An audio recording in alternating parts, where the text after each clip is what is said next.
Pertama, saya mau ajak semua peserta LC malam ini sepakat dulu bahwa mengelola lapas dan rutan itu tidak semudah membalik telapak tangan. Itu satu.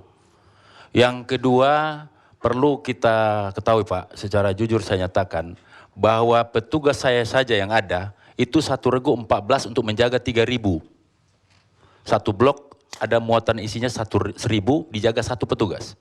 Karena dikurangi pos atas dan depan.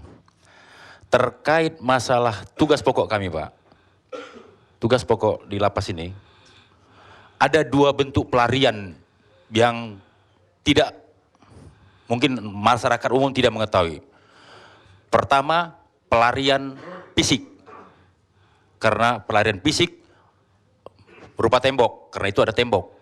Kedua, pelarian psikis, ini yang berbahaya Pak. Seperti yang kita bahas malam ini. Pelarian psikis itu tentu hubungan seksual. Ya Pak kan? Ketika ini dilakukan katanya Pak, banyak ekses dampak dari pelarian psikis. Pertama, bisa saja memanfaatkan kamar mandi, ruang kamar mandi yang ada di ruang kunjungan. Satu. Yang kedua, di ruangan kunjungan itu sendiri. Dengan cara, mohon maaf Bapak, mohon maaf Ibu sekalian, bisa saja Pak disuruh istri bawa pakai celana, tapi celana yang gampang ditarik, duduk di pangku, tapi si laki-laki membuka resleting aja Pak. Itu. Yang ketiga, memanfaatkan ruang-ruang kerja pegawai. Itu tidak tertutup kemungkinan. Yang terakhir, terjadi penyimpangan seksual sesama jenis atau masturbasi. Itu Pak.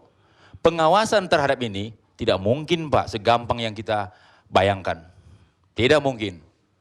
Apalagi saya seorang kalapas di DKI Jakarta yang sudah malam melintang. Tugas di Jakarta ini Pak, terlalu banyak kegiatan saya di luar. Dalam satu bulan minimal 10-12 aktivitas saya di luar, hari. Padahal satu bulan itu efektifnya 20 hari kerja. Bagaimana saya mengawasi staf saya? Saya dibantu oleh 5 kepala seksi, 8 kasubsi. Semua mempunyai tugas dan tanggung jawab masing-masing. Apakah saya harus mengawasin kamar-kamar setiap pegawai? Tapi kalau kata mereka, kamarnya Pak Kepala sendiri yang mereka pakai. Saya nyatakan malam ini Bang Garni, ya. Jujur kebenaran akan terungkap bahwa kamar itu tidak benar. Ini saksi. Saudara Pani juga banyak bohong. Pembohongan pertama. Jangan dibalas dulu jawaban saya diam dari tadi Mbak. Sip. Ini denah kantor saya. Gedung saya berada di luar dari gedung lapas. Akses masuk ke dalam gedung saya dari lobi. Ini gambar fotonya Pak. Tolong disodorkan Pak. Dari mulai masuk sampai ke ruangan saya tolong dimasukkan ke Pak Pani, Mbak Pani. Tunjukkan. Kita mau pembuktian. Kita malu seorang sarjana hukum di Kebiri. Malu saya sebagai alma mater WUSU. Saya akan siapkan itu. Siapan saya. Siapkan lawyer saya yang terbesar pun. Sip. Saya boleh. Ini. Lihat Pak Bani. Bani. Ini lihat. Ini ruangannya beliau. Halo? Ya jalan aja, itu udah jalan. Halo? Lihat tegas. Jalan. Biar jelas. Apakah ada orang yang mentir Anda di belakang Anda? Pak, halo? Jangan jawab saya. Pakai ini kalau nggak bisa. Maaf Pak Turman, saya potong ya Pak.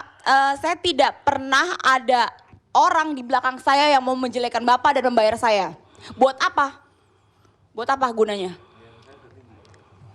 Mohon maaf Pak, mohon maaf. Dan saya tidak suka kalau dibilang itu namanya menjelekkan saya dong. Bang Garni, tolong tunjukkan akses masuk ruangan saya. Lengkap itu Pak. Oke, kalau itu bukan ruangan Bapak.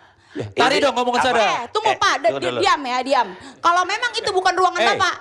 Kalau itu memang bukan ruangan Bapak, itu ruangan siapa? Ya, kamu sendiri yang tahu. Ya kamu lah yang tahu, itu lapas kamu. Itu lapas Bapak. Saya minta, Anda ke ruangan ini ya Pak?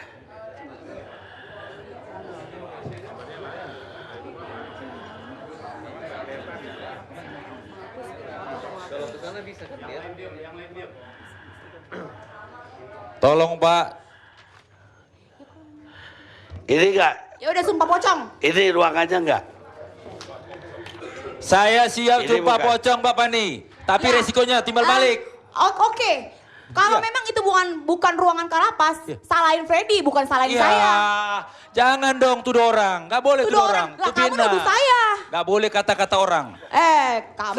Kamu juga saya- bukan kata Saya minta Anda sumpah pocong, Pak. Siap. Siap juga.